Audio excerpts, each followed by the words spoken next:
Good evening, everyone. Can I get a motion to open the meeting, please?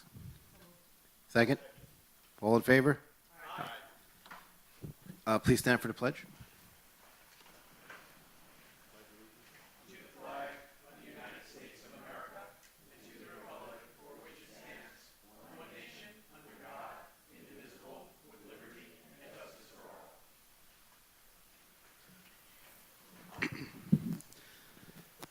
If we could please take a moment of silence for our beloved nurse from Austin Road who passed away, Teresa Cedrin.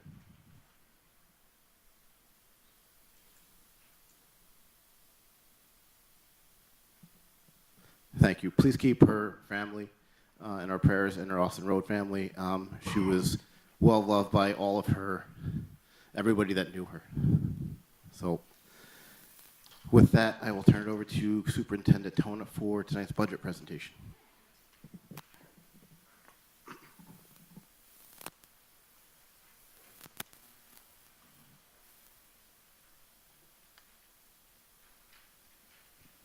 Good evening, everyone. Is this working? Good evening, everyone. So tonight is our first budget presentation as we prepare for the 24-25 school year. And with me is our Assistant Superintendent for Finance and Operations, Alyssa Murray. Can you hear us?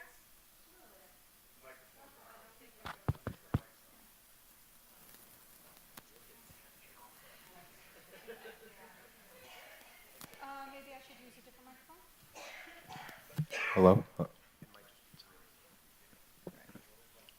Okay, just still feels quiet. Is this one better?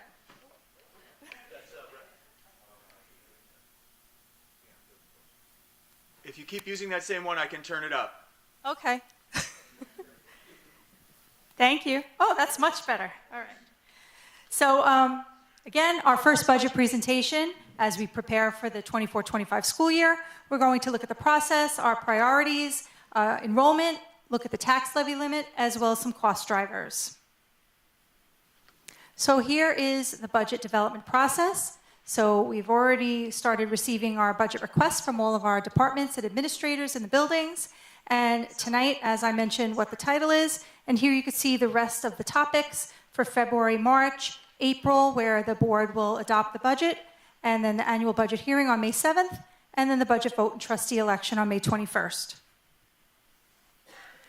So here are the budget priorities. My recommendations include that we maintain all academic programs and extracurricular activities. We expand opportunities for high school curriculum pathways, which is additional courses and electives. Continue the district's bus replacement schedule. Ensure components of the new strategic plan are funded to enhance the overall student experience. As you know, we're completing our transition to the new mascot. Everything needs to be in place by June of 25. And we look to balance the needs of the educational program with the fiscal needs of the community. And our new vision statement is there at the bottom. The Mahopac Central School District strives to become schools of excellence that produce exceptional members of society. Here you can see our current enrollment by school and by grade level. That's as of December. And we are looking at a total of 3,924 students. And then as we project our enrollment, we move each grade level down. Our kindergarten enrollment is based on live birth data that we receive from outside of our school district. We get that information. So you can see overall we're looking at about 64 student decrease. But again, as you heard me mention last year, those decreases happen in each of the buildings on different grade levels. So 64 is a number that really doesn't impact any one particular grade level. So here you can see our enrollment history over the past quite a few years since 2013-14, and we do have a large decrease over that time, 715 students less. That's a 15.4% decrease in enrollment. You can see though the last few years we're holding steady. Actually, between 22, 23, and present, we actually went up over 100 students.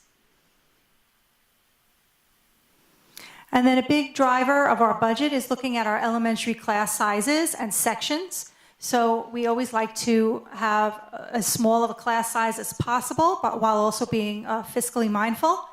So this year we have 75 sections between general education and integrated co-teaching classes.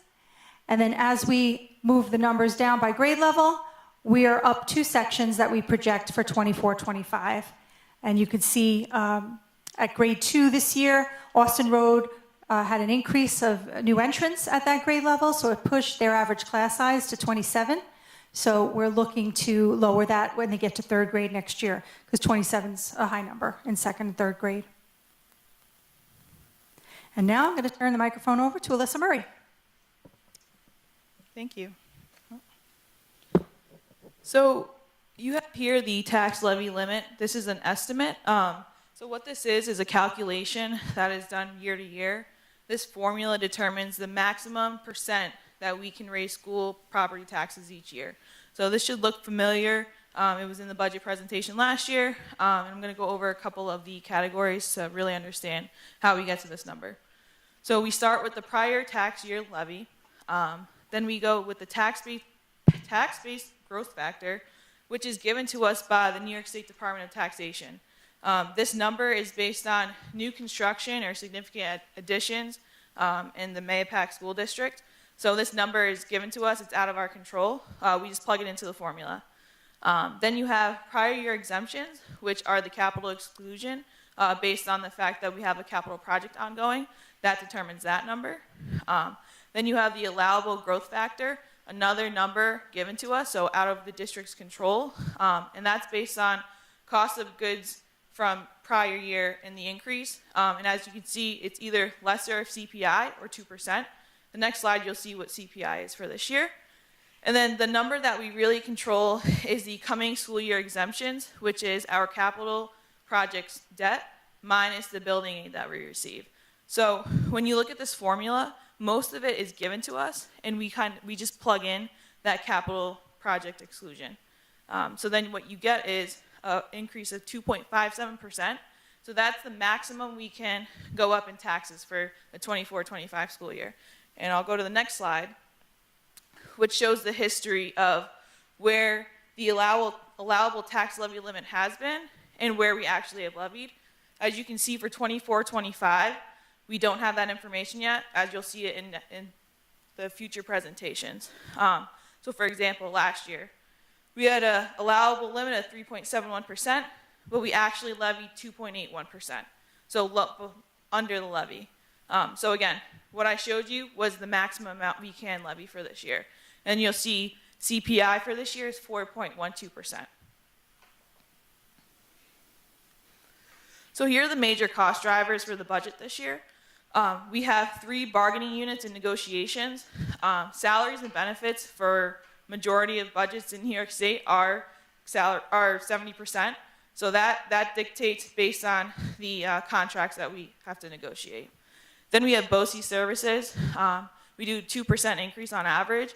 So that's including our career and tech, special ed, and our RIC services, which a lot of it stems from technology.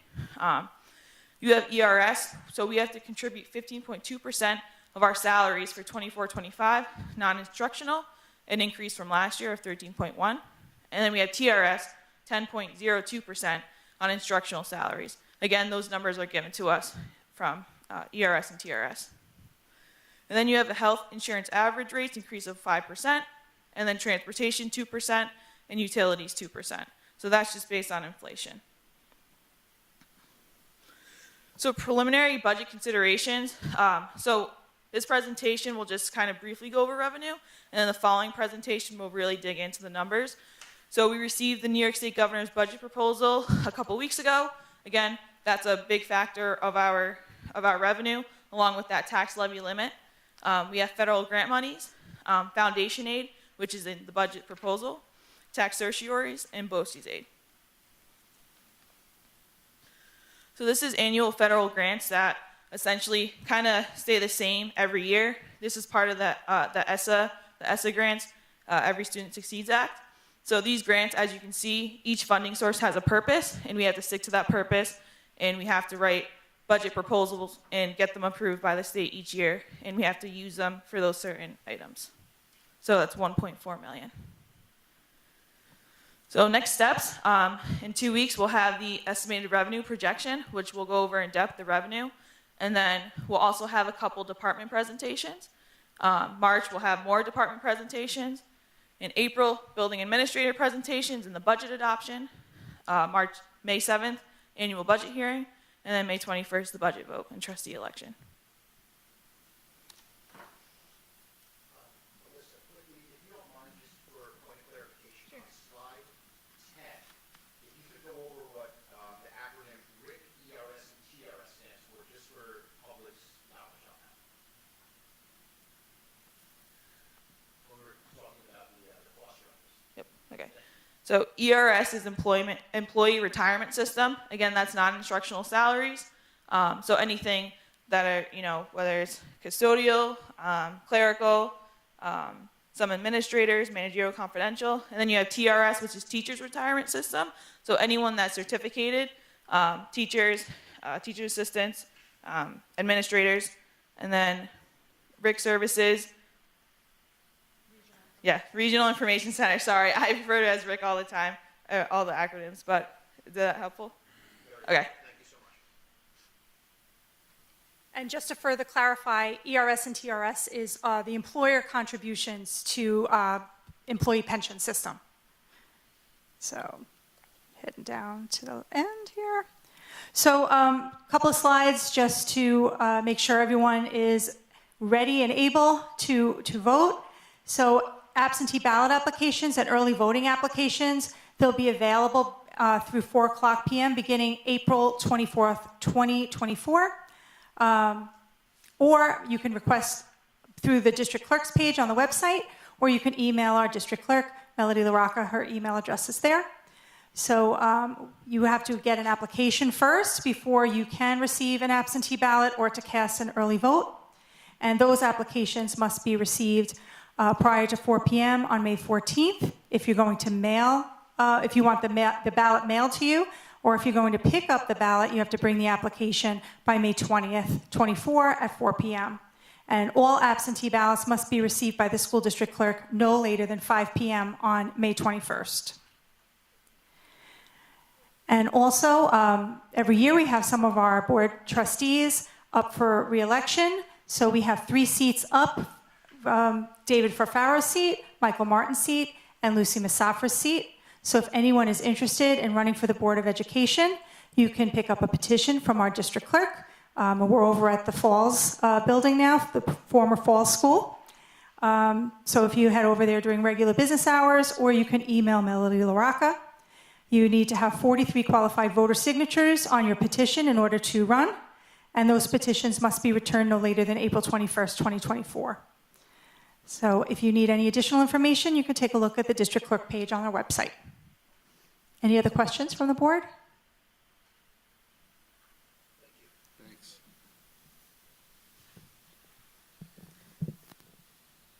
So, Thank you, Alyssa.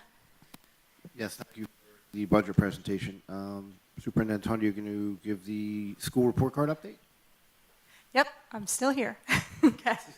So annually, we present the information regarding the school district report card, which is a lot of data information. The state education department provides this information all throughout the fall in little bits and pieces, and when we finally have the majority of the pieces, we do this presentation.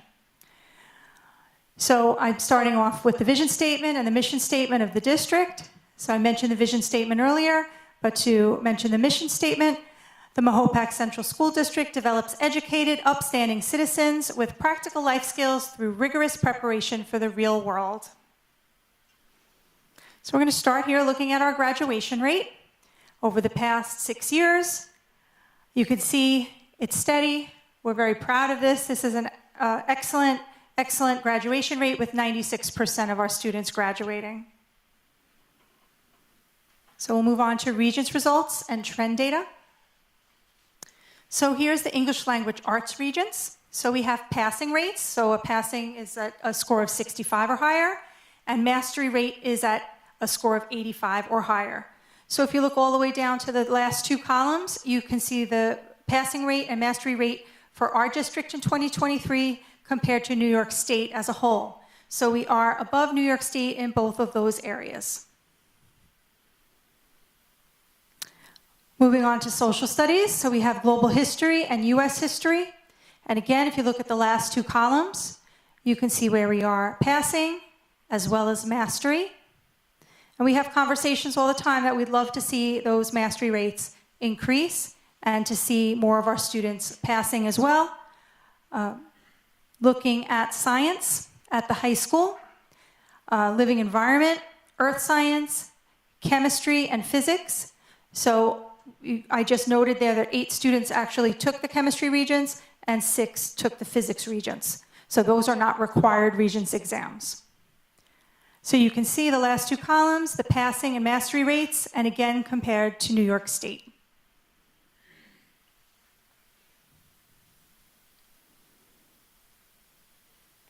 At the middle school, we offer living environment to many of our 8th graders, and that's an accelerated course, so you can see 100% of the 8th graders passed and 70% of them achieved mastery. So we're very proud of them. Looking at math at the high school, we have Algebra 1, Geometry, and Algebra 2. Again, looking at the last two columns. And our passing rates are good. Again, we want to see those mastery rates increase, so those are conversations that we're having. And at the middle school, algebra is offered to 8th graders that are accelerated, and again, 100% of them pass the algebra regents, and 75% achieve mastery. Then we have our 3 through 8 English language arts and math assessments. So these are given in the spring across the state to students in 3rd through 8th grade. Over the past several years, we've seen not full participation, so that's something that factors into these results. And with the 22-23 ELA and math assessments, New York State Education Department released a statement that the results of these assessments represent student achievement on the new next generation learning standards, and because the tests measure different learning standards, the results cannot be compared to those from prior years. So just keep that in mind as we look at the trend data. We're really comparing apples to oranges. It's different standards. So the students receive a performance level between 1 and 4, 4 being the highest, where they're excelling in the standards. 3, they're proficient in the standards. Level 2, they're partially proficient and on track to meet New York State high school graduation requirements. And level 1, the students are performing below proficiency. So overall, all of our students in grades 3 through 8 who took the assessments, 50% of them reached proficiency in ELA, and 62% reached proficiency in math. Both of those numbers are higher than the state average. And here's a breakdown for grades 3 through 5 for English language arts. You can see the percent tested, and the percent tested has grown over the years. So it's very helpful for the teachers to have some information. It's just one test of one data point in many different data points that teachers use and administrators use, but this is helpful. So you can see the percent tested and the percent at proficiency. And here you can see for grades 6 through 8 in English language arts.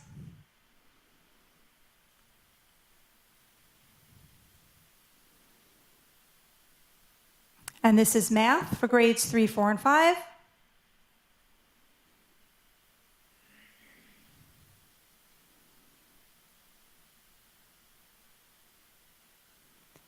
And math for grades 6, 7, 8. And I just want to note, in 8th grade, not all of the students take the grade 8 math assessment because the students that are taking the algebra regents do not have to take both assessments.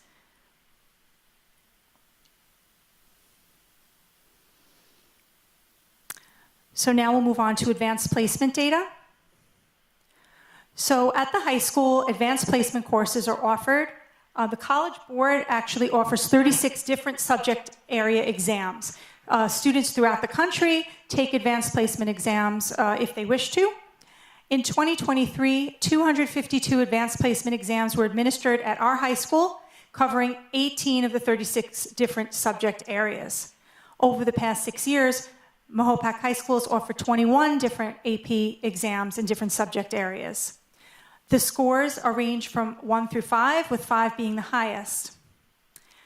Now, it's important to know that some colleges, they'll only accept AP exams for college credit if the student reaches a score typically of a 4 or a 5. These are very difficult exams. They're very challenging. Some colleges, even if you get a 4 or a 5, they won't offer college credit. So it depends on the college. So we always encourage our students to challenge themselves. These courses, these exams are difficult, so we push them to try to take rigorous coursework. But at the same time, they know that if they take the test, even if they do well, it may not apply to their college credits. It may help them get into a prestigious college or university. So over the past 6 years, you can see the specific courses by category: art, ELA, math, music, science, social studies, and world languages. These are the advanced placement exams that we've offered here at Mahopac High School.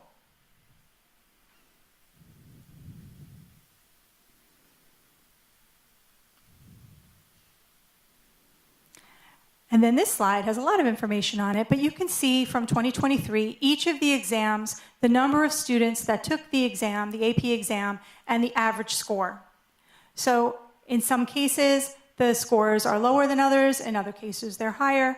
But again, the students are taking rigorous coursework. These exams are given the first 2 weeks of May each year, where our counterparts in the South that start school in August and finish in May, they're getting a whole year to prepare, where here in New York, where we go till the end of June, our students are losing 6 or 7 weeks of instruction that the counterparts in the South get. So I thought it was important to show the balance because we offer concurrent enrollment, concurrent courses, where a student sits through a course and the course is sponsored through a college. They get a transcript at the end of the year. That is an official transcript that they can bring to the college of their choice, wherever they decide to go, and most likely that college will take those credits. It may be applied to their major, it may be applied to an elective. So you'll see the difference between our advanced placement participation and concurrent courses. So here you can see, by category again, the different college level courses that are available at Mahopac High School. When I say available, both with advanced placement and the college level, it depends on interest. We need to have enough students to run the course each year. But you can also see the number of credits that the student can receive by completing these courses. And they don't need a 4 or a 5 to complete those courses. They need to pass the courses and they get the credit. So we offer quite a few choices here.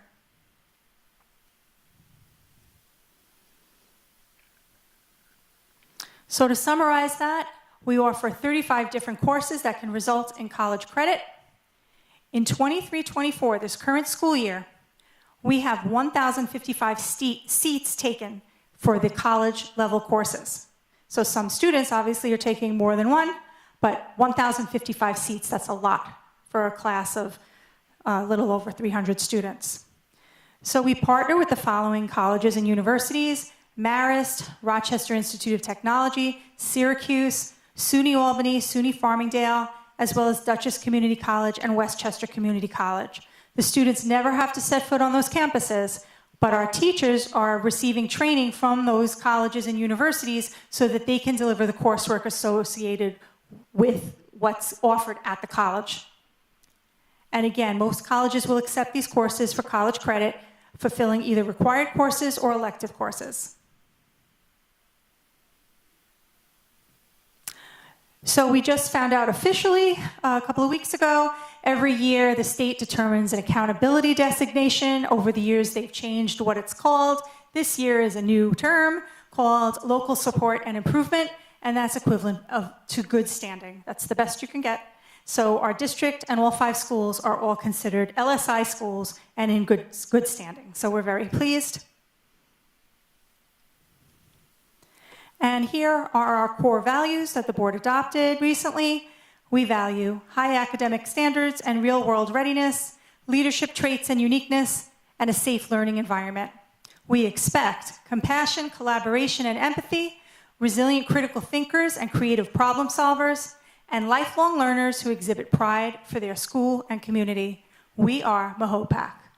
So I hope that this presentation gave a good overall understanding of some of the required assessments in New York State, as well as some of the opportunities that we provide to our high school students. Any questions from the board? Well, thank you very much for that detailed report. It shows the hard work of our educators and our students to achieve these successes. We look forward to bringing those scores up and taking us to the next level. So next up on the agenda is, do we have no comments on agenda items, correct, Ms. LaRocca? All right, so then we're back to Superintendent Tona for her superintendent's report. Take it away. Take a breath. Okay, different microphone, but still me. All right, I just wanted to start by congratulating Steve Luciana, our athletic director. He was awarded with the Section 1 Athletic Director of the Year Award.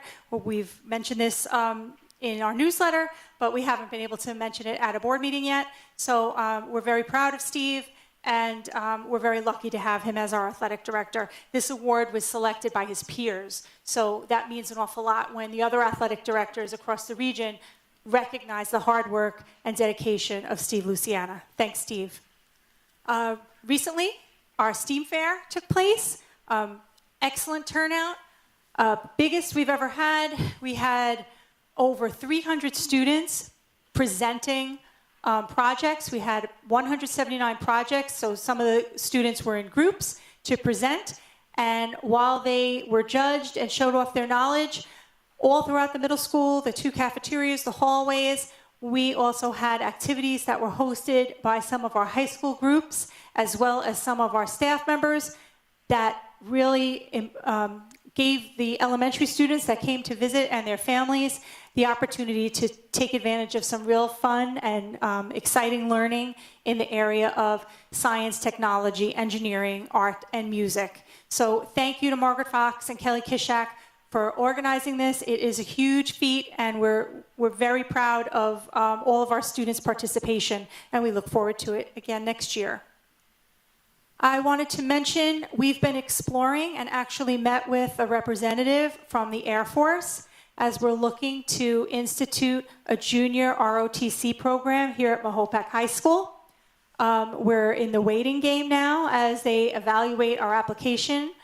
We had some students and staff members and a board member meet with the, I don't know what his title was, the commander of the Air Force that came down to visit us, and he did a tour of the building, and we pitched all that we have. We showed him our engineering labs, all of our outside facilities, the structure and layout of our building, and he was quite impressed and said wonderful things about our high school. So we were really proud to show off everything we have to offer, and if this comes to fruition, it would begin in the 25-26 school year.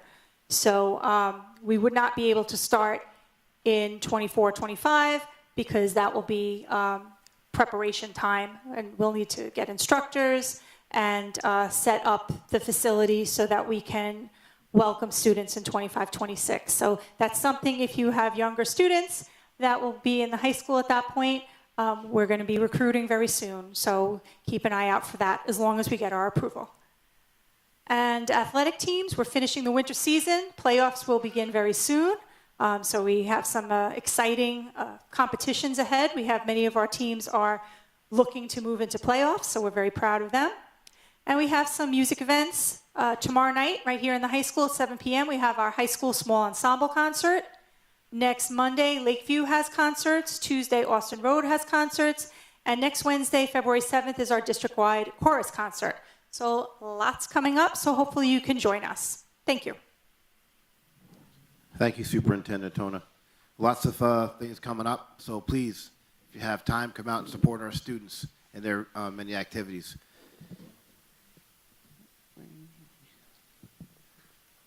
All right, so for some good news now. We have some donations to read off, so I'm going to call on Trustee DeLulo to read a book donation. Do you want to do the committee reports first? Oh, sorry, I skipped over All that. right, no problem. Trustee Schneider, do you have a HR committee report? This is a ribbon committee report for HR. January 17th, 2024, we met at 6:20 at the Falls, room 13. I was present, President Spino, Trustee DeLulo, Trustee Masafra, Superintendent Tona, Assistant Superintendent of HR, Montillo were in attendance. We reviewed everything that was on our human resources agenda, discussed all the items that were presented to the committee, and placed them on the monthly board work session. We closed the meeting at 7:01. Thank you, Trustee Schneider.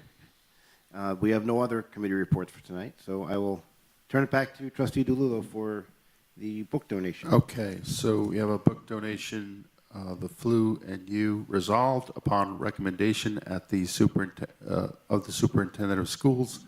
The Board of Education hereby accepts 83 books of The Flu and You with a value of $825.85 from a Lakeview family member for distribution to each classroom at Lakeview. So thank you to that Lakeview family. So can I get a motion to, oh, sorry. You offer that as a motion? Yeah, offer to, motion please to accept the donation. Can I get a second? All Discussion? All in favor? All in favor? Aye. Thank you. Thank you. I will turn over to Trustee Mongan now for another donation from Staples Connect. Yes, we love Staples Connect, that's for sure, and thank you. Good evening, everyone. Staples Connect, resolved upon recommendation of the Superintendent of Schools, the Board of Education of the Mahopac Central School District accepts a donation from Staples Connect of 624 donation boxes containing school supplies with a value of $2,760 to benefit the students of Austin Road Elementary School during the 2023-2024 school year. There's a motion. Can I get a second? Discussion? All in favor? Aye. All right. Thank you very much for the donations once again. Always appreciated. Can I get a motion to approve the tonight's consent agenda? So moved. Second? Discussion? All in favor? Aye. Okay. So moving along, we're up to our public comment section. So, Ms. LaRocca, do we have any? Mr. Maxwell, if you please come up to the podium. Good evening, everyone. I don't need to step to the podium. I can speak loud enough. Just representing the veterans that are gathered here, and would like to thank the board for its consideration of the veterans exemption for the disabled veterans. Appreciate the work you guys are doing, and look forward to seeing it on the agenda in the next meeting. Thank you. Thank you, Mr. Maxwell. Ms. Lark, anyone else? Okay. So that's it for tonight. Sorry for the delay for a week due to the weather, but we'll be back here next month. Can I get a motion to close the meeting? Second? Second. All in favor? Aye. Thank you, everyone, and have a great night.